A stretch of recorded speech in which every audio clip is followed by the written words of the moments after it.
사랑은 언제나 오래 참고.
이게 몇 박자더라? 요거 8번, 요거 8번, 그 다음에 요거 4번, 요거 4번. 내 몸 좀 섬깁시다. 그 다음에 2번, 2번, 한 번, 짜. 산토끼 시작! 산토끼, 토끼야, 어디를 가? 살려! 깡충 대면서 어디를 가느냐. 삼곡의 고개를 나 혼자 넘어서 토시 밤토시 죽어서 얼대야. 잠이 깨야 돼. 지난 시간에도 전부 제가 요 시간에 강의하는데 전부 졸아가 혼났어요. 혼나서. 자, 박수. 우리 딴 거 말고 15초짜리. 좋습니다. 15초에 60개. 뭐라더라? 하나님 하던가요? 자, 들어갑니다. 야! 하나님! 왜?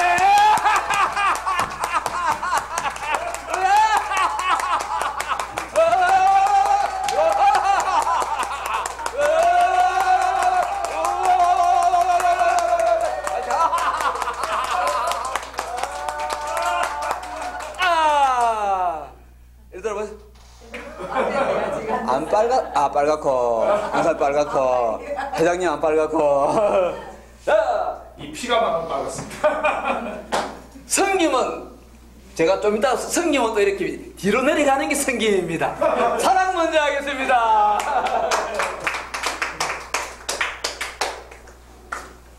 제대로 성김을 보여주시네.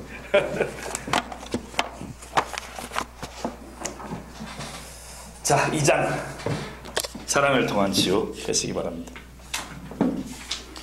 53쪽입니다.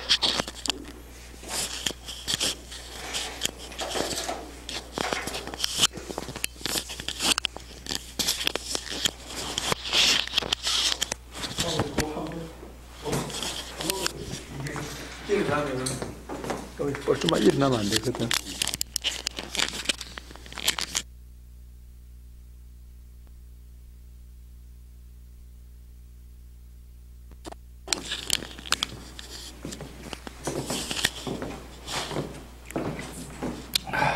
자, 사랑을 통한 치유. 우선 네모 칸에 있는 그 순서를 한번 차례를 한번 볼까요? 첫 번째, 사랑이 뭔가? 그 작은 가로가 사랑은 하나님의 뭐다? 본성이다. 하나님 본성이기 때문에 우리한테도 있는 거죠. 우리는 하나님의 형상을 닮아서 지음받은 주님 자녀니까요. 두 번째, 사랑은 천국 백성의 계명이다. 이제 우리가 아까도 우리 원장님 설명했습니다만은 이게 다 재창조 과정이라고 그랬잖아요. 재창조 과정. 그러니까 아담이 범죄하기 전에 하나님을 사랑하던 그 사랑으로 돌아가는 거죠. 그래서 천국 백성의 계명이다. 선택을 할 때는 이걸 선택해야죠. 좋은 걸 선택해야 되는데 그러지 않고 미움을 선택하면 안 되겠죠. 천국 백성의 계명인 사랑을 선택해야 된다. 세 번째, 성령에 계시된 사랑의 두 가지 특성이 있는데 이게 이제 오늘 여러분들이 처음으로 배우는 것이 됩니다. 사랑 그러면 우리가 성경에서 맨날 하는 말이 하나님의 사랑 그럼 뭐였죠? 아가페의 사랑이었죠. 근데 우리 원장님께서 원어를 계속 연구를 하시다가 나타난 건데 필레오는 건 인간적인 사랑이다 이렇게 배웠는데 사실은 필레오. 이건 이제 필레오는 동사입니다. 동사. 아가페는 명사고요. 나중에 설명이 나옵니다. 그건 그때 다시 보면 되고 하나님께서도 필레오로 아버지께서 아들 성자 하나님 즉 예수님을 사랑하셨다. 필레오로 하셨다. 근데 우리는 성경 원문을 안 보면 그냥 목사님 설명할 때만 듣고 막 아가페는 하나님의 사랑이고 필레오는 인간적인 사랑을 생각하는데 사실은 그 설명이 아주 뒷부분에 가면 잘 나와 있습니다. 그래서 뭐 한마디로 말하면 아가페라는 것은 우리 마음속에 있던 그 필레오, 이렇게 사랑하고자 하는 마음, 보고 좋고 기쁘고 반갑고 즐겁고 주고 싶고 하는 그 마음은 있는데 어떤 억압이나 어떤 다른 것 때문에 이게 안 나올 때가 있어요. 근데 이게 나오는 게 아가페. 아가페는 그 사랑이 밖으로 표현되는 것을 아가페란다 하고 성경 원문을 가지고 설명하는 부분들이 나옵니다. 이거 보시면 알겠고, 그 다음에 마지막으로 사랑은 뭘 통해 밖으로 드러난다? 섬김을 통해서 밖으로 드러난다. 또 어떻게 말하면 이 앞에 있는 사랑은 필레오 같고 뒤에 있는 섬김은 아가페 같은 그런 느낌이 듭니다. 그러나 어쨌든 이 사랑과 섬김이라는 이 놀라운 두 가지 이 단어는 우리를 정말 가슴 뛰게 하는 단어 같아요. 섬겨준다, 섬김을 받는다 이럴 때 그냥 사람이 된 것 같아. 내가 사람이 된 것 같아. 제대로 된 것 같아. 근데 그것이 내 사랑, 나 이기적인 것이 아니라 하나님으로부터 공급받은 그 사랑, 원래 우리가 지어졌던 그 사랑, 하나님께서 지어졌던 하나님 본성이 있던 그 사랑으로 해야 되는데 그렇지 않고 이기적인 것이 나오면 결국은 반발에 부딪히게 되죠. 그런 내용들로 쭉 설명을 이제 공부를 하게 되겠고, 두 번째 큰 것은 인간은 사랑으로 사는 존재다. 그래서 그러면 어떻게 살아야 되느냐, 어떻게 우리가 재창조되어 가야 되느냐 하는 것이 큰 3번 사랑의 방식, 사랑의 기술을 고린도전서 13장 사랑장을 통해서 설명하고 있습니다. 고린도전서 13장은 사랑장이니까 사랑의 원리다 이렇게 착각하기 쉬웠는데 저도 원래 그렇게 생각했어요. 공부를 하다 보니까 사랑을 이렇게 하라 하고 기술을 가르쳐 주는 게 바로 고린도전서 13장이다 하는 우리 원장님의 놀라운 그런 사랑에 대한 설명들이 나오는 거죠. 사랑은 기술을 가져야 되는 기술. 기술을 가지기 위해서는 익혀야 되는데 그런 익히는 것들을 고린도전서 13장을 통해서 우리가 공부를 하게 되겠습니다.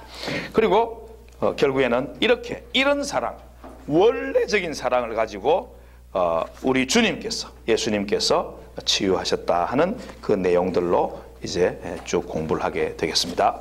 그러면 첫 번째로 그 성경 있죠? 마태복음 10장 16절 같이 읽습니다. 여기 본문에 있으니까 책 보고 읽으시면 됩니다. 시작. 보라, 내가 너희를 보냄이 양을 이리 가운데로 보냄과 같도다. 그러므로 너희는 뱀같이 지혜롭고 비둘기같이 순결하라. 자, 뱀같이 뭐하라고? 지혜롭고 또 비둘기같이 순결하라.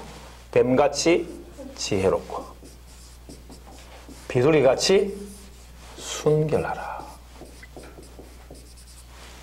그 설명은 윗부분이 나와 있으니까 보시면 되는데, 실제로 우리 기독교의 영적인 원리 혹은 우리의 영성, 우리가 영적인 사람이기 때문에 우리의 행동이나 말 가운데 다 영이 나타나는 거죠. 그런데 그 영성 가운데 두 가지가 바로 이 원리가, 영적인 원리가 순결이고 두 번째는 지혜다. 근데 이 순결과 지혜라는 게 아주 묘해서 점점 이 순결을 너무 강조를 하다 보면 약점이 극대화되는데 그 순수성마저 잃어버리고 빈 껍데기만 남는 형식주의자가 되는 거예요. 그래서 우리가 순결하려고 애를 써야 되긴 하지만 그럼에도 불구하고 너무 순결만 강조하면 안 된다 하는 것을 이렇게 말씀을 하고 있습니다. 그 다음에 둘째 원리인, 영적인 원리인 지혜. 근데 지혜로운 사람들은 이게 지혜롭다 보면 사람이 조금 이렇게 올라와. 그러면서 그 지혜를 가지고, 그건 선물인데, 하나님의 선물인데, 그걸 가지고 남을 억압하거나, 지배하거나, 괴롭히거나 하면 그것은 지혜 있는 사람이 아닌 거죠. 그래서 인간의 가장 소중한 사랑의 본질을 잃어버려요. 지혜롭다고 하는 사람들이. 결국엔 그게 뭐냐 그러면 이 지혜가 약한 쪽으로 흘러가 버리면 세속주의에 빠지고 이거는 타락을 해버려요. 결국 타락을 해버리는 가능성이 많다. 그래서 특별히 우리가 치유를 배웠고 또 치유를 하고 있었고 또 오늘 치유 신학을 배우는 오늘날 여러분들은 순결과 지혜, 즉 사랑과 실용성인, 즉 실제적인 이런 지혜를 함께 가진 균형 있는 사역자가 되어야 된다. 본질인 사랑을 잃어버리면 안 돼요, 우리가. 그럼에도 불구하고 우리는 정말 뱀처럼 지혜로워야 됩니다. 상담을 오는 분들 가운데 많은 분들이 자기를 발견을 못하는 분들도 있지만 숨기는 분들이 많아요. 이제 오픈을 안 하는 거죠. 그런 분들이 있기 때문에 어떻게 해야 되겠습니까? 지혜롭게 그 속에 있는 것을 끄집어낼 수 있도록 본인이 그렇게 도와줘야 되는 거지. 근데 그걸 갖다가 강요하면 안 되겠죠.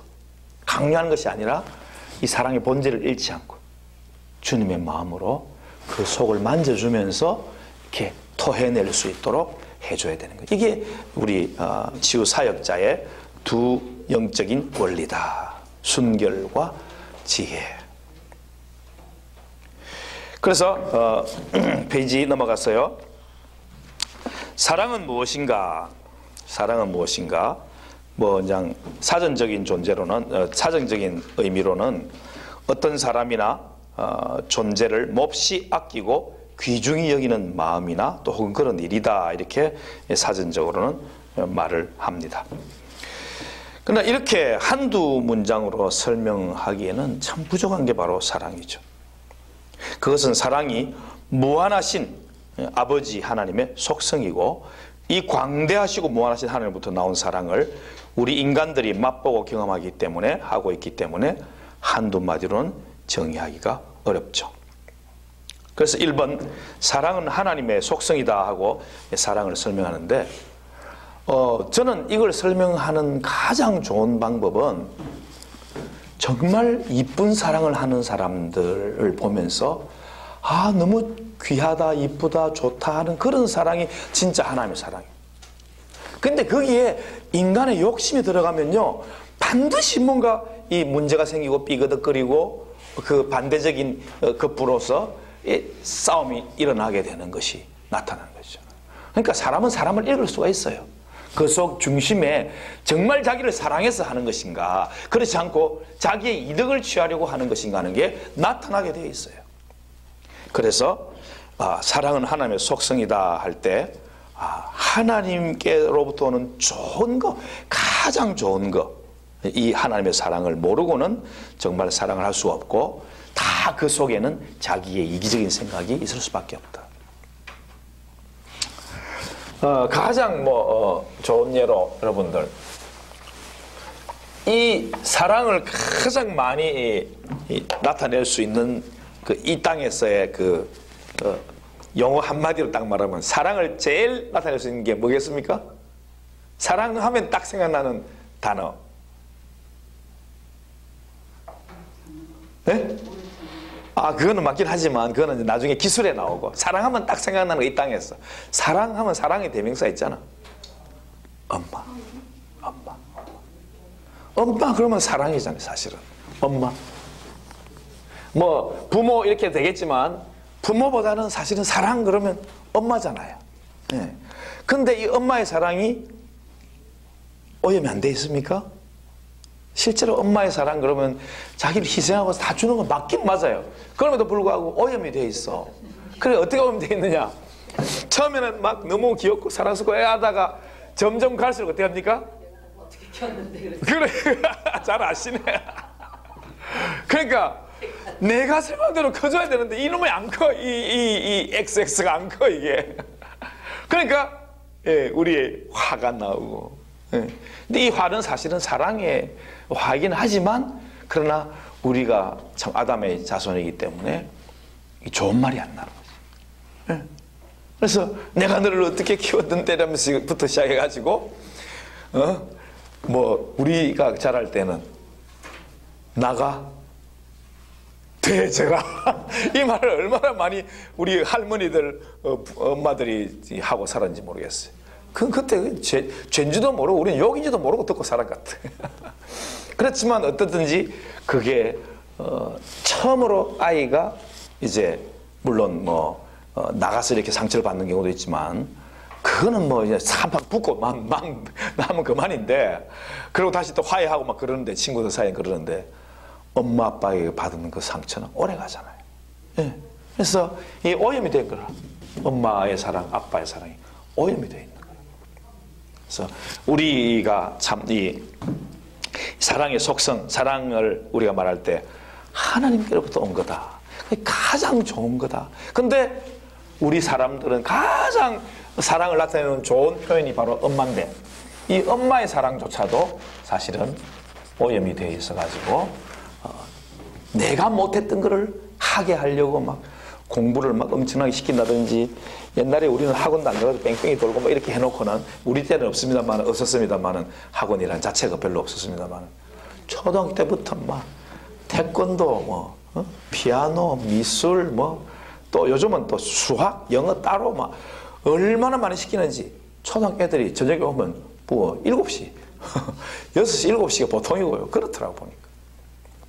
저도 이제 학원을 운행을 좀 해주다 보니까 여기 더샵 아파트라고, 롯데캐슬이라고 있어요. 롯데캐슬이라고. 더샵도 있지만 롯데캐슬 아파트에 누나 동생이 1학년 3학년짜리가 있는데, 우리 학원에서요 막판에 이제 5시에 차를 딱 시작해가지고 저 동막골에서 거기 좀 보내주고, 또 여기 부대 앞에도 사는 아이들이 있어.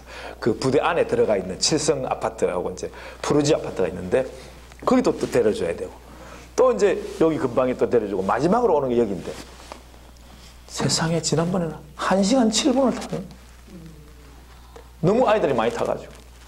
보통은 이제 저희 조사모하고 제가 반씩 나눠가지고 그쪽에는 자기가 가고 나는 이쪽만 딱 오고 바로 학교로 오는데, 그럴 때는 걔들이 그냥 바로 오니까 좋아하는데, 그리고 또 피아노 좀 더 치고 이제 제가 태우고 오는데, 그날은 이제 아내가 이제 치유받고 집회에도 가고 이러는 바람에 제가 혼자 다 마지막 운행하고 오는데 1시간 7분 걸리고, 얼마나 미안하던지.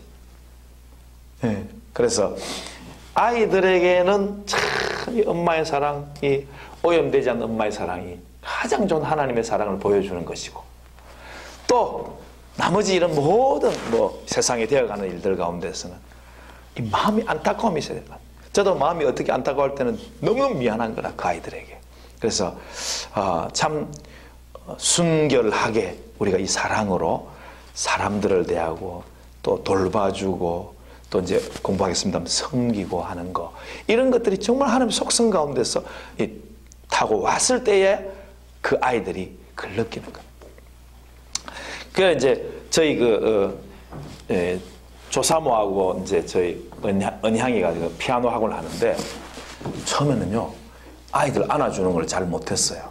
근데 어느 날부터 기도하면서 안아주자고 저희 아내가 이제 회의를 할 때, 교사회 할 때 이야기를 했어요.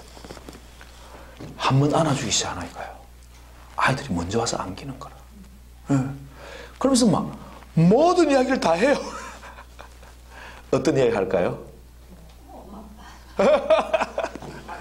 엄마 아빠한테 상처받은 이야기를 막 쏟아내는 거라. 예. 또 어떤 아이들은 학교에서 오는데 막 이러면서 와가지고는 왜 그래 뭐 누구야 뭐 이렇게 학교에서 오늘 힘들었어 하고 탁 안아주면요, 막 이야기를 하는 거라. 막 이야기를 하는 거라. 더 소리쳐 자기들은. 그래서 그걸 들어주면 그렇게 또 확 풀리는 거예요. 그 아이들이 하는 말이, 이거 뭐 자랑하려고 하면 한 소리 하고 너무 좋대. 너무 좋대. 왜? 하나님의 속성인 그 사랑을 실천하는 사람들이 거기 있으니까 그 좋은 거예요. 예, 느끼는 거예요. 그래서 참 감사하다.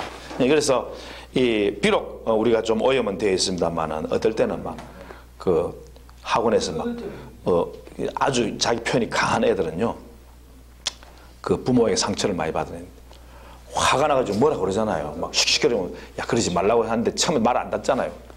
그렇게 막 좀 혼을 조금 내면요, 학원 문을 발로 막 빡! 아니 우리 어릴 때는 상상도 할 수 없는 일들을 요즘 애들은 해요. 근데 그런 아이들도 한 몇 년 동안 이제 학원에서 키워서 이렇게 내보내면요, 중학생쯤 되면요, 아이들이 많이 바뀌어가지고 그런 걸 보면서 보람을 느낍니다. 사랑, 하나님의 속성입니다. 실천해야 돼요. 또 오염된 우리 자신을 발견할 줄 알아야 돼요. 내 언어에서, 내 행동에서, 내 자녀들에게 내가 부모랍시고 엄마랍시고 아빠랍시고 함부로 그 아이도 인격인데 대한 것은 없는가 하는 생각을 우리가 가져야 할 필요가 있습니다. 두 번째로는 하나님 가장 잘 보여주신 것은, 하나님의 사랑을 보여주신 것은 두 번째 그 위에 보면 하나님의 독생자이신 예수 그리스도요 그분의 십자가이다. 이게 하나님의 사랑을 가장 잘 보여주는 거예요.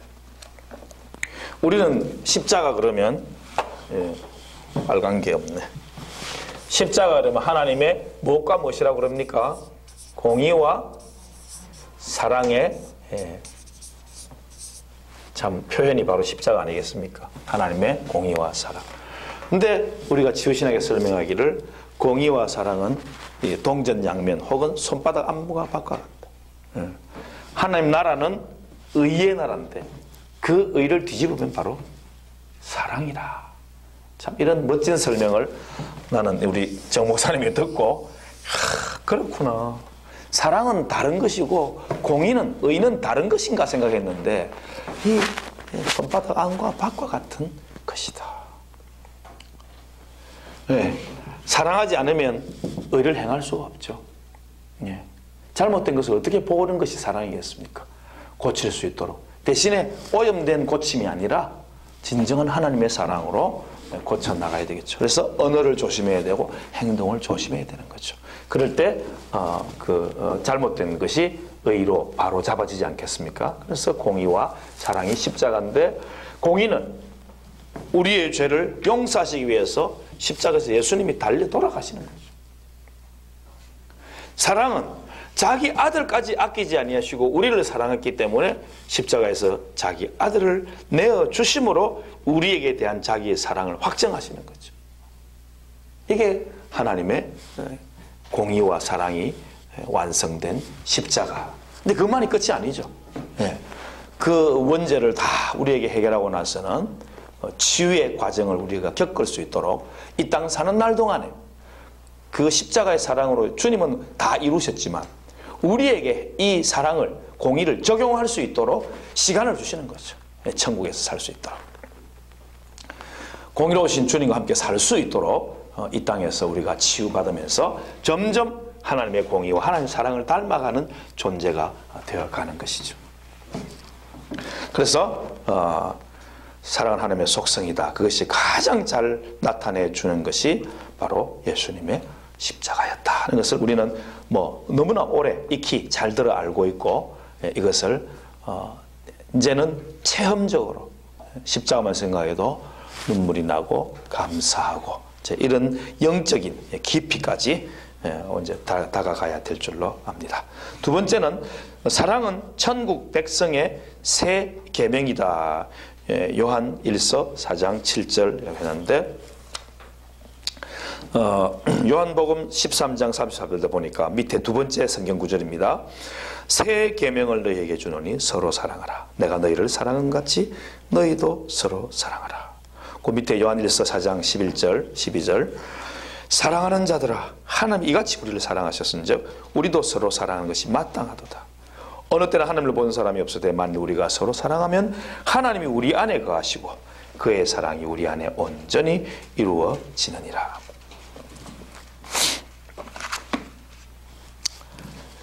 참 천국 백성의 새 계명이다. 구약에 사랑이 없었습니까? 아닙니다. 있었습니다. 그런데 불구하고 왜 예수님이 천국 백성의 새 계명이라고 말씀하셨겠습니까? 구약의 사랑은 율법적인 조항이라면, 그러나 이 신약의 사랑은 예수님이 십자가 지시고 그 십자가의 결과로 재창조의 과정 속에 우리에게 사랑을 선택하라고 주시는 계명이기 때문에 너희가 내 제자인 줄 알리라. 너희가 서로 사랑하면 너희가 내 제자인 줄 알리라. 사랑을 선택해서 사랑을 행할 때에, 그럴 때에 주님의 제자가 되면서 우리는 우리 속에서 내가 새롭게 치유되는 재창조의 과정을 우리는 걸어갈 수가 있는 것이죠. 그래서 점점 더 하나님의 사랑이 나를 통해서 이렇게 흘러갈 수 있도록 치유되면 될수록, 더 많이 되면 더 많이 될수록 나를 통해서 하나님의 사랑을 많이 공급받고 그것이 내 이웃들에게, 내 자녀들에게, 내 다음 세대에 전달될 수 있도록 그렇게 우리는 훈련해 나가야 된다. 그 기술을 익혀야 되는데 그것이 이제 나중에 아가페와 필레를 통해서 설명하게 됩니다. 넘어갑니다. 세 번째, 성경에 게시된 사랑의 두 가지 특성. 성경에 게시된 사랑의 두 가지 특성. 자, 저 밑에 보면 밑에서 다섯째 줄, 우리 한글 성경이나 영어 성경에서는 잘 나타나지 않지만 하고 그 밑에 줄 끊어오시면 원어 헬라어 성경에서는 이 두 가지 특성으로 구분되어 기록되어 있다. 첫째는 아가페로, 다른 하나는 필리아로 표현돼요. 이 필리아는 명사입니다. 아가페도 명사고.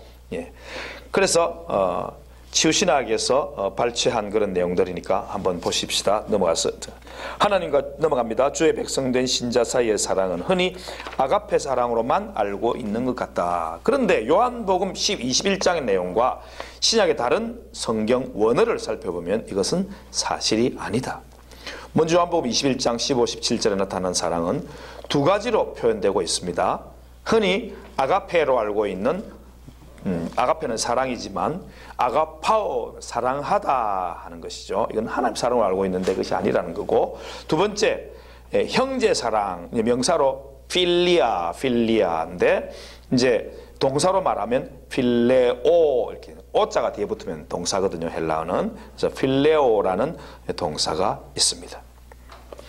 예수님께서 부활하신 다음에 이제 베드로와 이제 만나서 그 상한 마음을 치료하는데 세 번 묻잖아요. 처음에 물을 때는, 처음과 두 번째 물을 때는 요한의 아들 시몬아, 내가 이 사람보다 나를 더 아가파오 하느냐, 사랑하느냐 이렇게 묻습니다. 아가파오로 물으시는 거죠. 그러니까 벌써 이 사랑, 아가파오 사랑은 네가 나를 행동적으로 사랑하느냐 그거예요. 네 속에 있던 필레오를 이제 밖으로 드러내서 사랑하느냐 이렇게 말하는데, 이제 베드로는 그 대답을 못합니다. 왜? 세 번이나 하나님 예수님을 부인해 버렸잖아요.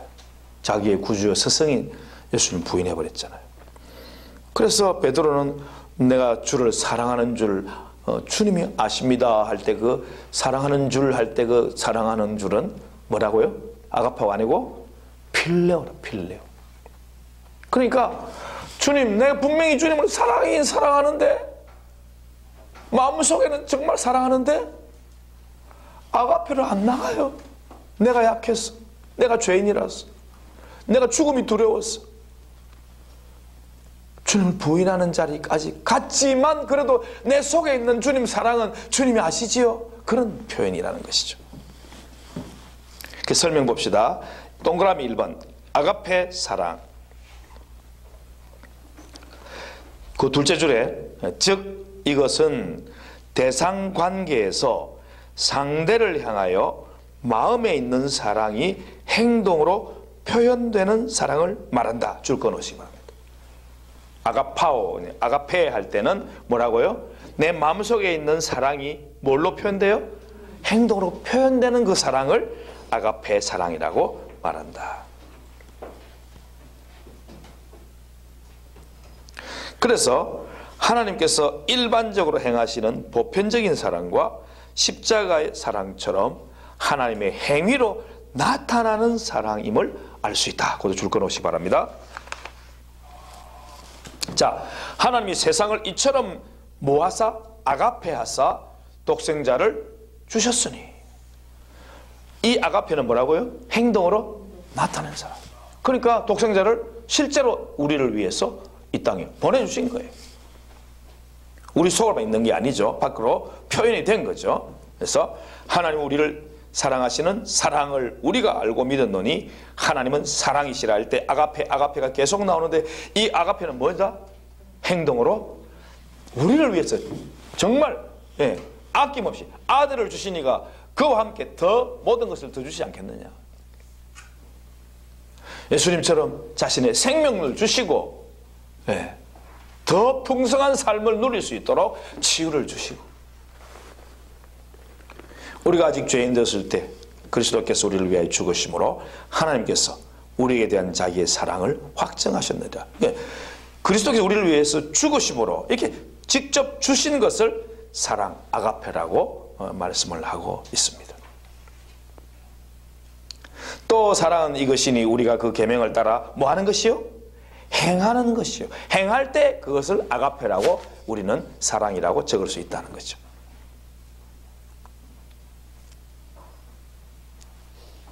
그런데 이 아가페가 그 하나님의 사랑처럼 둘째 줄에 보면 거룩한 사랑에만 적용되는 것이 아니라는 것이다. 이 아가페는 대상에 대하여 행동으로 표현되는 사랑이기 때문에 하나님도 쓰지만 사람도 쓰고 사물도 그 대상이 될 수 있다. 특별히 우상도. 그래서 심지어 바울의 동역자 데마가 바울을 버리고 세상을 사랑하여 데살로니가로 갔고 하고 디모데후서 4장 10절에 디모데에게 보낸 마지막 편지, 바울의 마지막 편지죠. 이제 순교하기 얼마 전에 이 편지를 보냈는데 데마가 세상을 뭐 해서? 아가페해서 데살로니가로 갔다. 그러니까 우리 마음속에 세상을 사랑하는 사람이 있는데 고민하고 갈등하는 거는 아직까지 아가페가 아니고 필리아예요. 근데 세상을 사랑해서 진짜로 가버렸어. 행동으로 나타나 버렸어. 그러면 어떻게 됩니까? 그땐 아가페를 쓰는 거죠. 아, 그렇구나. 내 속에 생각하던 사랑이 그것이 우상이든지 하나님이든지 예수님이든지 아니면 세상이든지 아니면 뭐 어떤 쾌락이든지 그래를 갚버렸으면 그건 이미 죄를 지은 것이고 그래도 아가페라는 말을 쓴다는 거예요. 왜? 행동으로 나타나 버렸으니까. 그래서 요한 1서 2장 15절에도 같이 한번 읽을까요? 시작. 이 세상이나 세상에 있는 것들을 사랑하지 말라. 이때 사랑이 바로 아가페라고, 아가파오. 누구든지 세상을 사랑하면 아가파오, 하나님의 사랑이 아가페가 그 안에 있지 아니하다. 그렇게 요한 1서 사도 요한도 이렇게 표현하는 것을 볼 수 있습니다. 그럼 이제 남은 게 이제 필레오 사랑인데 필레오 사랑 봅시다. 일반적으로 우리 설교회 가운데서 많이 썼죠. 이걸 갖다가 목사님들이 잘못 쓴 건데 잘못된 예죠. 필레오는 우정이나 형제 사랑으로 설명을 했죠. 필레오. 그래서 우리가 잘 아는 도시 필라델피아, 그죠? 미국에 있는 도시 필라델피아가 뭡니까? 형제사랑, 형제사랑. 필라델피아. 예, 형제사랑을 나타내는 그런 용어로 우리는 사용하고 있는데 사실은 그게 아니라는 거예요. 정확한 성경의 용례에는 어떻게 나오냐면 그 뒤편에 넘어갔습니다. 60쪽에 맨 끝줄에 헬라어에서 필레오는 감정이나 느낌과 같은 애착으로 사랑한다, 애정을 표시한다, 좋아한다, 입맞춘다 그런 뜻이 있는데 특별히 감정이나 느낌 같은 그런 애착으로 사랑한다는 것을 쓸 때 쓰는 것이다. 그래서 정리를 해보면 앞서 살펴본 아가페가 행동하는 사랑이라면 필레오는 내면에 있는 상대를 향한 그 감정적인 사랑을 의미하는 것이다. 그런데 이 필레오는 대인관계에서만 있는 것이 아닙니다. 대신관계에서도 적용되는 감정적인 사랑을 말한다. 주님께서 베드로에게 물으시고 요구하신 세 번째 물음이 필레오인데 그런데 이 물음에 대해서 시종일관 베드로는 내가 주님을 필레오 사랑하는 줄 주께서 하시나이다 하고 세 번이나 똑같이 대답을 합니다. 왜냐하면 나타나는 행동으로서의 예수님 사랑을 못 나타냈어요. 예수님 부인해버렸어요. 그래서 자기는 아가페 한다고 말할 수가 없는 거예요.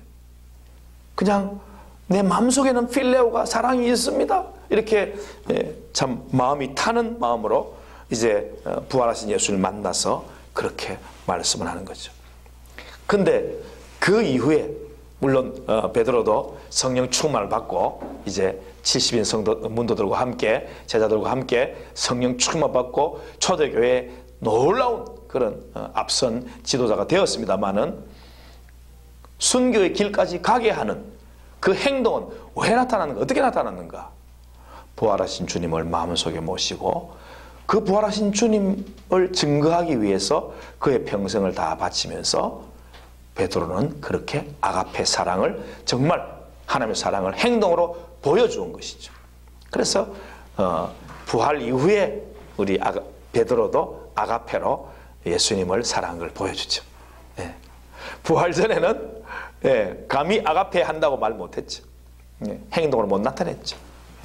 연약한 인간의 모습이고 지금도 우리가 만약에 아가페를 선택을 못하고 그저 마음속에만 있는 이거 그래서 예수님을 드러내지 못했다면 주님 저는 마음속에 있는 주님을 사랑하는 이 사랑 이 필레오가 밖으로 표현되어서 행동으로 말로 나오기를 소원합니다 하고 주님의 이 아가페 사랑을 받아들이면 좋겠습니다.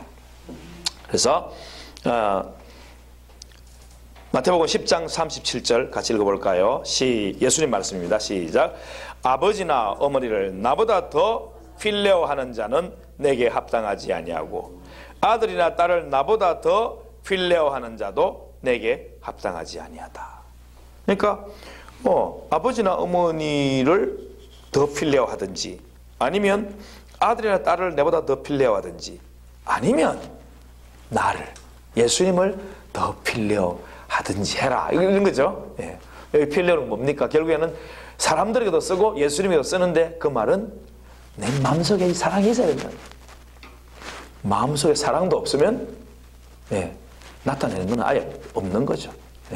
마음속에 사랑이 있어야 필레오가 있어야 아가페로 나오는 거죠. 그 다음에 요한복음 16장 27절 같이 또 읽습니다. 시작. 이는 너희가 나를 필레오하고 또 내가 하나님께로부터 온 줄 믿었으므로 아버지께서 친히 너희를 필레오하심이라. 오, 하나님 아버지께서 우리를 필레오하신답니다. 어떻게? 가슴 속에 막 사랑이 막 넘치는 거예요. 하나님 아버지가 우리를 보여서. 우리 임성희 전사 이렇게 나오시는 것도 하나님 사랑이 막 필레오 해가지고 오신 거예요. 사실은 혼자 안 드시려고. 주님의 가슴 속에 그 필레오가 이 땅의 십자가로 아가페로 나타났습니다. 감사합니다. 그래서 이 필레오는 인간과 인간 사이, 인간과 하나님께도 적용되는 것이 까만 적용되는 것이 아니라 성부와 성자 하나님 사이에도 적용되고 있음을 알 수 있는데, 그것이 바로 요한복음 5장 20절입니다. 같이 봅시다. 시작.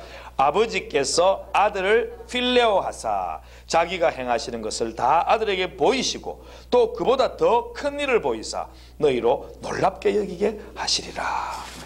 아버지 하나님이 아들 예수님을 뭐 한다고요? 필레오한대요. 그러니까 가슴속에 그 사랑이 뜨거운 거예요. 예. 아버지 하나님 사랑이 아들 하나님 사랑에서 필레오가 뜨거운 거예요. 예. 그런 관계. 예. 이런 관계 우리 속에도 있기를 바랍니다. 예. 그래서 하나 둘 셋 넷 다섯 다섯 줄 보면 요한복음 21장에서 가르쳐주는 사랑의 진리는 필레오 사랑은 사랑하는 대상에 대한 애정임을 알 수 있다. 근데 애정의 표현이라는 거는 뭐 이렇게 안는다든지 혹은 뭐 이렇게 키스 뽀뽀한다든지 이 정도는 필레오예요. 근데 거기에 섬김이 나타나는 거, 그거는 아가페인 거죠. 예. 내가 너무 사랑해서 사랑스러워서 이렇게 톡톡 해주고 이렇게 머리도 쓰다듬어주고 하는 것 정도는 필레오예요. 안아주고 하는 거. 근데 거기서 이제 우리 말이 나가요. 쓰다듬어주면서 축복한다 딸, 아들 사랑한다 이렇게 말로 표현하는 거, 격려해주고. 예. 그리고 뭔가 이렇게 가지고 왔을 때 너무 잘했다고 칭찬해주고 세워주는 거, 이거는 아가페인 거죠. 내 필레오가 아가페로 드러난 거죠. 예. 그래서 그 밑에 그렇다면 하나님의 필레오는 특별한 은총을 입은 자기 백성에 대한 애정 어린 사랑임도 깨닫게 된다. 다시 말하면 아가페는 하나님의 보편적인 사랑이며, 이 아가페가 없으면요 이 세상 사람 중에 예수 안 믿는 사람 다 죽어야 돼요. 이 보편적인 사랑이 없으면 안 돼요. 일반 은총이 없으면 이 땅에 바로 그냥 심판하고 끝나버렸을 거예요. 그러나 주님은 기회를 주시는 거죠. 보편적인 사랑을 통해서 그 속에서 복음을 전파하면서 그 속에 구원받는 사람들이 날마다 더하기를 원하시는 거죠. 근데 이에 반해서 필레오는 주님의 자기 백성을 향한 특별한 사랑이다. 특별한 사랑. 그래서 행동이 나타난 거죠. 사랑이 나타난 것을 아가페라. 그 다음에 특별한 사랑은 필레오다. 그러면 얼마나 사랑하면 가슴이 사랑으로 불타는 것을 말하는 거죠. 조금 이해가 안 되시면 나중에 우리 원장님 또 설명하실 때 잘 또 들으시고 또 토킹 시간에 또 나눠보시면 되겠습니다. 넘어갑니다. 4번, 사랑은 섬김을 통해서 밖으로 드러난다. 사실 사랑은 아까 필레오 했지만 마음속에 존재한다. 그런데 그 대상에 대한 섬김을 통해 외부로 드러나는 것을 말합니다. 그래서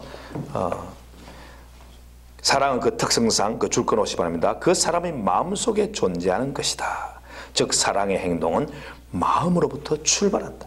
마음에 사랑이 있어야지 출발하는 거죠. 그래서 필레오가 있으면 그걸부터 출발해서 이제 밖으로 표현되는 행동을 아가페라 한다 하는 것을 쭉 설명을 쭉 해놓고 있습니다. 그래서 이렇게 표현될 때 그것이 진정한 섬김이다. 이런 주님의 사랑과 섬김을 우리는 주님으로부터, 예수님으로부터 우리 영적 치유사역자들은 본받아야 된다는 것이 맨 밑에 성경 위에 두 줄, 참된 기독교는 줄 끊어오시고 영적 치유 사역자들은 이런 주님의 사랑과 섬김을 본받을 수 있어야 하겠다 하고 줄 끊어오시면 되겠죠. 큰 두 번째, 인간은 사랑으로 사는 존재다 하는 것이 이제 큰 두 번째입니다. 이건 간단하게 제목만 배우고 지나가고 마지막 3번 사랑의 방식 기술에 대해서 좀 설명을 해야 될 것 같습니다. 인간은 사는 존재인데 1번 같이 읽읍시다. 시작. 사람은 사랑받으면 마음이 건강하게 세워진다. 조금 전에 말씀드린 것처럼 내 속에 있는 필레아가 밖으로 언어로 행동으로 이렇게 나타나서 그 사람을 세워줄 때 다른 사람이 건강하게 세워지는 것을 보고 또 치유받는 것을 생각하고 이 주님을 본받는 것이라는 것을 아시면 좋겠습니다. 두 번째 같이 읽읍시다. 시작. 사랑받지 못하면 상처를 입게 되며 내면이 무너진다. 이게 우리 삶 가운데서 얼마나 많이 있었습니까? 그래서 서로 세워주는 사람이 되는데 사랑 서로 받고 주고받으면 건강하게 세워지는데 이번은 반대로 사랑받지 못하면 결국 상처를 입게 된다. 내 속에 있는 죄가 올라와서 다른 사람의 상처를 주고 또 그것이 반대로 역전이 되어서 나에게 두 대 때릴 수도 있다. 아까 설명 잘 들었죠? 그런 것처럼 내가 상처를 입게 되면 또 상처를 또 주게 되는 이 죄인들의 모습들을 우리가 볼 수 있는 것이죠. 자, 반대로 3번 같이 읽습니다. 시작. 상처 입은 영혼에게 사랑을 베풀어주면 치유된다. 이것 때문에 우리가 사랑을 배우는 거죠. 아, 그렇구나. 내가 진정으로 사랑해주면 내 속에 있는 사랑이 나타나서 아가페로 나타나면 그 상처 입은 영혼이 치유가 된다. 그럴 때에 나는 상처 입은 치유자로서 나도 상처를 치유받으면서 주님께 치유받으면서 즉 재창조의 과정을 겪으면서 내가 받은 하나님의 사랑을 이제 나누어 줄 때 그도 치유되는 그 사람도 그 여자도 치유되는 놀라운 일들이 있는 거죠. 이런 일들을 우리가 행할 때 사랑을 통한 그런 치유를 우리는 주님을 뒤따라서 치유의 기술을 행하고 있는 것이다. 큰 3번 들어갑니다. 66쪽.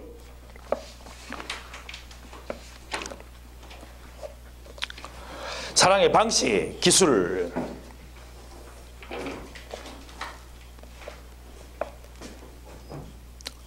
자, 그 질문들 세 가지를 적어놨는데 우리 한 분씩 읽어보면 좋겠습니다. 강 목사님부터 첫 번째, 두 번째 박 전사님, 그 다음에 세 번째 이렇게 차례차례 나가봅시다. 1번. 나는 타인이 나에게 어떻게 할 때 이웃의 그 사랑을 느끼고 위로를 받는가? 타인이 나에게 어떻게 할 때 이웃의 그 사랑을 느끼고 위로를 받는가? 자, 그 사람이 아가페로 표현한 것을 느껴주셔야 되겠죠? 느끼지 못하면 이제 의심의 눈길을 가면서 왜 내한테 잘해주나? 이래 되는 거죠. 이게 얼마나 영적인 발견이 중요하고 영적인 느낌이 중요해요. 영이 열려 있어야지 그 진심을 알 수 있는 거죠. 영성이 정말 중요한 겁니다. 그래서 아까도 처음에 말했지만 순결해야 되죠. 사랑을 있는 그대로 받아들일 줄 알아야 되지만 또 지혜로워야 됩니다. 이게 뭔가 어떤 흑심이나 야심이나 또 안 좋은 마음을 품고 나에게 이런 행동을 하는 것이 아닌가 하는 걸 알아야 돼요. 그 정도는 우리가 분별할 수 있어야 되는 거죠. 그렇지 않으면 우리는 뺏기는 삶을 살 수밖에 없습니다. 잘 분별할 수 있는 것이 필요합니다. 두 번째, 전사님. 나의 가장 가까운 이웃은 내가 어떻게 할 때 내가 전하는 사랑을 느끼게 되는가? 자, 이제 반대입니다. 내가 하는 말, 내가 행동하는 가운데 특별히 가장 가까워서 남편과 아내들 아니겠습니까? 그 다음에 자녀들 아니겠습니까? 어떤 말을 할 때 내 아이가 싫어하고 어떤 말을 할 때 내 아이가 좋아하는가? 거기에 내 진심, 필리아가 담겨 있는가 하는 것을 생각해 볼 필요가 있는 거죠. 내가 어떻게 할 때 자기 일을 잘 살펴봐야 되죠. 그래서 보고서, 자기 발견 보고서 쓸 때 자녀들과의 대화 가운데 혹은 남편과 아내들과의 대화 가운데 그런 게 있었다면 그거 쓰시는 게 자기 발견 보고서입니다. 뭐 다른 거 없어요.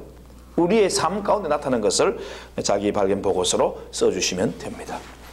마지막 세 번째, 전사님, 임조사님. 사랑의 기술, 즉 나는 타인이 원하는 방식으로 사랑을 표현, 섬김하고 있는가? 자, 이게 참 제일 중요한 것 같아요. 타인이 원하는 방식이 있어요. 근데 우리는 내가 원하는 방식으로 사랑해요. 특히 남자들. 남자들은 사랑한다 그러면 뭡니까? 사랑 이꼬르 섹스 이래 됩니다. 솔직히. 그래서 저는 그 뇌에 대한 그림을 그린 걸 보고 깜짝 놀랐습니다. 우리 인간의 그 뇌의 구조가요, 이건 죄인입니다. 죄인, 치유받지 못한 사람들을 말하는데, 이렇게 뇌가 있으면요,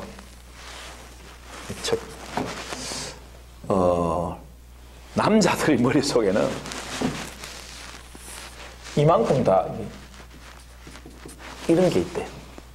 이게 제대로 보는 겁니다. 제대로 보는 거예요. 예. 이걸 알고 뭐 드라마도 그렇고 또 실제 생활도 그렇고 남자들이 대부분 머릿속에 생각하는 게 뭔가 하는 것을 볼 때 이게 엄청나게 많은 부분을 차지하고 있다는 거죠. 예. 예, 빨리 30분까지 마칠까요? 예, 알겠습니다. 그 다음에 여성들은요 뭐가 제일 많을까요? 이 심리학자들이 본 것. 네? 사랑받고 싶어요? 아닙니다. 이걸 합니다. 엄청 많은 부분들을 남자와 여자는 다르다는 거죠. 근데 이게 죄인들의 모습이죠. 치유받고 나면 점점 이런 것이 줄어들어서 더 주님의 사랑을 나타내는 표현하는 것으로 바뀌어져 간다는 것을 말하고 있습니다. 자, 그 다음에 그래서 이 사랑의 방식 기술을 9가지 사랑의 기술 고린도전서 13장 4절에서 7절 쭉 설명됐으니까 우리 성경 읽지 말고 제1기술 자 봅시다. 67쪽 오른쪽에 제1기술 뭡니까? 사랑은 제일 중요한 게 뭡니까? 오래 참는 거다. 이게 제일 안 됩니다, 솔직히. 그죠? 그래서 아마 제1기술이라고. 그리고 성경에 이 고린도전서에 오래 참고 참으며 견디며 3번이나 나오죠. 지금 이렇게 나옵니다. 두 번째 기술이 뭡니까? 온유함. 상대의 부정적인 반응에도 불구하고 따뜻하고 부드럽게 상대를 대하는 것이다. 이게 바로 주님의 마음이고 치유받은 치유사역자의 마음이 되어야 됩니다. 온유함. 상대는 부정적으로 할 수밖에 없어요. 내 남자가 뭐 아무 문제 없으면 오겠습니까? 그 문제 부정적인 걸 가지고 왔단 말이에요. 그걸 잘라내주면서 가지쳐주면서 온유함으로 대해야 된다. 바로 그게 예수님의 모습이죠. 온유와 겸손이 예수님의 성품이었다. 나는 온유하고 겸손하니. 제3기술은요 시기하지 않고 상대를 기뻐하고 축복하는 것이다. 시기하지 않으며 하는 것이 바로 반대로 축복하는 것이다. 4기술은요 겸손히 섬기는 것이다. 겸손, 자기를 낮추고 상대를 지지해주고 인정하는 것으로 자기를 자랑하지 않는다 하는 것을 4기술로 말씀했습니다. 이 참 쉽지 않은 건데 이것을 자꾸 바라보면서 이렇게 해 나가야 되는 거죠. 5기술 넘어갑니다. 뭘 지켜? 예의를 지킵니다. 무례를 범하지 않는 것이다. 예의를 지키는 것이다. 그것은 바로 상대의 인격, 즉 경계선을 존중해 주는 것이다. 꼭 기억하시기 바랍니다. 예의를 지킬 때 상대의 경계선을 침범하지 않는 것이고 그것이 나의 경계선도 침범당하지 않는 기술이 됩니다. 6번째 기술은 뭡니까? 친절한 것. 성내지 않고 악한 것 생각하지 않고 상대를 받아들이는 것. 이것이 바로 친절한 그러한 기술입니다. 기술. 그 다음에 7번째 기뻐함, 희락. 진리의 말씀으로 상대를 섬기고 진리이신 주님과 함께 기쁨으로 공감해 주는 것이다. 이게 바로 7번째 기술을 기뻐하는 것이죠. 내 남자에게 말씀으로 섬기고 또 주님의 기쁨처럼 같이 기쁨으로 공감해 주는 것이다. 불의를 기뻐하지 않으면 진리와 함께 기뻐한다. 8번째 기술은 믿어주는 겁니다. 믿음. 이 믿음이 우리 서론에 공부할 때 보면 나오는데 믿음의 원리는 모든 12가지 원리 속에 다 포함되어 있기 때문에 믿음의 원리를 제1원리로 안 했다고 저자가 우리 정 원장님이 설명하고 계십니다. 그러니까 이 믿어주는 거, 상대방을 믿어주는 거 얼마나 좋은지 모릅니다. 여러분 자녀들이 막 그냥 막 번나가고 힘들게 하고 막 뭐 가출도 하고 심지어 막 그보다 더 험한 일을 했다 할지라도 심리 상담학자들은 늘 말하는데 여러분 야구를 할 때 보면요 이 홈이 있어요. 홈 뭐라고 있다고요? 홈 베이스라고 그래요. 홈 베이스. 그 다음에 1루 베이스가 있어요. 베이스는 여기 이제 타자가 푹 치고 공을 치고 여기 가서 빡 짚어야 돼요. 그럼 여기 빡빡 뛰어가지고 두 번째 타자가 칠 때 자기는 이제 2루로 가야 돼. 그 다음에 또 쳤으면 3루로 가야 돼. 그리고 또 쳤으면 사루 가서 홈을 딱 밟아야 1점이 되는 거예요. 야구할 때. 이걸 비유를 해서 내 아이가 뻗나가서 이렇게 멀리 도망가고 또 그것도 더 심해서 더 완전히 뻗나가고 그래도 아이를 지지해주고 격려해주라는 거예요. 왜? 그것이 주님의 뜻이기 때문에. 그래서 이만큼 돌아왔으면 더 격려해주면 결국에는 홈으로 돌아온다는 거죠. 그래서 가정으로 돌아올 수 있다는 거죠. 그래서 뻗나가고 잘못된 아이들이 돌아올 가정이 있다는 거, 그건 너무나 중요합니다. 예, 그것은 끝까지 지지해주지 않으면 안 돌아오죠. 예. 그 다음에 구기술, 소망을 가진다. 어떤 어려움 속에서도 주님의 능력 믿고, 즉 뒤집는 능력, 예, 역전시키시는 주님을 믿고 그 상대에 대해서 내담자나 자녀들이나 남편, 아내나 상대방 낭망하거나 포기하지 않고 주 안에서 소망과 기대를 가지고 모든 것을 바라며 이상 9가지 사랑의 기술을 그리스도인들이 행동으로 예수님을 사랑의 증거를 할 수 있는 유일한 수단인 것이죠. 그래서 이 기술을 많이 습득을 해서 우리 속에서 이 사랑의 기술들이 자꾸 나타날 때 그때 주님께서 내담자를 새롭게 세우실 수 있다. 그래서 쭉 한번 읽어봅시다. 인내 기술부터 9번째 소망의 기술. 시작. 인내의 기술, 온유의 기술, 축복의 기술, 겸손의 기술, 예의의 기술, 친절의 기술, 기쁨의 기술, 믿음의 기술, 소망의 기술, 이런 기술들을 자꾸 습득해서 여러분 속에서 저절로 사랑이 술술 나와서 언제든지 홈으로 돌아올 수 있는 우리 자녀들, 언제든지 홈으로 돌아올 수 있는 우리 아내, 남편, 언제든지 홈으로 돌아올 수 있는 우리 성도들 될 수 있도록 그렇게 하면 좋겠습니다. 누가 이런 참 사랑을 실천할 수 있는가? 그것은 바로 엄마였죠. 제일 우리가 가장 사랑을 보여줄 수 있는 게 엄마인데,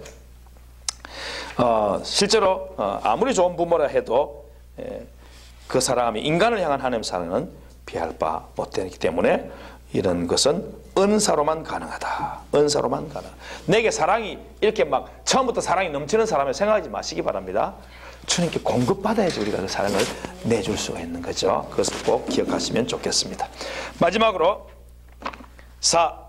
사랑을 통한 주님의 치유, 주님의 모범을 한번 읽어봅니다. 첫 번째는 삭개에 대한 주님의 사랑까지. 삭개오는 사실은 외모 때문에 어릴 때부터 무시를 당하고 그리고 소외를 당하고 천대받고 살았기 때문에 나는 이 외모와 키 작은 걸 극복하려면 돈을 많이 벌어야 되겠다 그렇게 생각하고 돈 많이 벌려고 하니까 결국은 로마에 협력해가지고 세리가 돼가지고 세리장이 돼가지고 돈 많이 벌려고 하다가 결국에는 왕따 당하는 거죠. 이스라엘 속에서 배반자로 찍히고 매국노로 찍혀버린 거죠. 그런 그에게 주님이 그 영혼에 대한 지극한 관심과 사랑으로 그를 치유하면서 주님이 이렇게 말씀하시죠. 삭개오야 속히 내려오라. 내가 오늘 네 집에 유하여야겠다. 자, 삭개오의 영혼을 치료하신 주님의 사랑의 기술은 어떤 것인가? 앞서 9가지 중에서 찾아보면 좋겠는데 만나주신 거죠. 만나주시고 또 그를 인정해 주신 거예요. 인정해 주신 거죠. 그런 자기 민족을 배반하는 중죄인에도 불구하고 예수님은 의인을 부르는 것이 아니라 죄인을 구하러 오셨다고 하면서 진정한 사랑으로 다가가셨죠. 주님께서는 삭개오가 주님께로 돌아오기를 오래 참고 기다려 주셨다가 때가 되어서 이제 여리고로 가서 그를 부르는 거죠. 그 있는 모습 그대로 그를 불렀더니 정말 그에게 구원이 임해서 내가 가진 거 뭐 토세상에 있으면 갚겠고 하면서 또 많은 사람들을 잔치에 초청해서 막 잔치를 벌이는 그런 모습을 볼 수 있습니다. 그래서 두 번째로 치유받고 변화된 모습들을 우리는 그렇게 물질의 종에서 해방되고 주님께 받은 그 은사, 즉 돈이 있던 것을 가지고 이웃을 섬기는 사람으로 변화되어 버렸죠. 이게 바로 기독교의 영적 치유라고 말씀을 하고 있습니다. 그래서 인격적인 만남, 인격적인 만남이 필요하다. 비인격적인 그런 사물과의 만남이 아니라 주님과 나와의 인격적인 만남이 필요하다. 자, 그럼 적용으로 이웃에게 어떻게 사랑을 전할 것인가? 1번 동그라미 읽습니다. 시작. 사랑은 마음에 느끼는 것이지만 행동으로 표현될 때 비로소 상대에게 전달된다. 말하지 않는 게 남자들의 특징인데 말을 해야 된다는 거죠. 그 다음에 두 번째, 시작. 사랑은 상대가 원하는 방식으로 실천해야 된다. 그러기 위해서는 그 상대를 이해하고 파악하기 위해서 또 대화를 통해서 소통을 해야 되겠죠. 세 번째, 시작. 상대의 영적 필요를 채워줄 수 있어야 된다. 예, 우리 영적 치유사역자들은 정말 영적인 필요를 채워줄 수 있어야 된다는 거죠. 마지막 네 번째로, 시작. 사랑의 9가지 기술을 늘 숙지하고 몸에 배이도록 해야 된다. 특별히 정말 말 안 듣는 자녀 혹은 남편, 아내가 있다면 이런 오래 참음, 인내가 정말 중요하고, 거기부터 시작해서 뭐 여러 가지 온유, 축복, 겸손, 예의 지킴, 관용, 관심, 친절이죠. 관용은 관심, 공감, 소망으로 살기 위해서 성령의 도우심과 인도하심 속에서 그렇게 영적인 치유사역을 감당해야 된다 하는 것을 말씀을 하고 있습니다. 계속 이어서 섬김에 대해서 공부할 때 진정한 섬김의 본이 되신 예수님을 만나시면 좋겠습니다. 수고하셨습니다.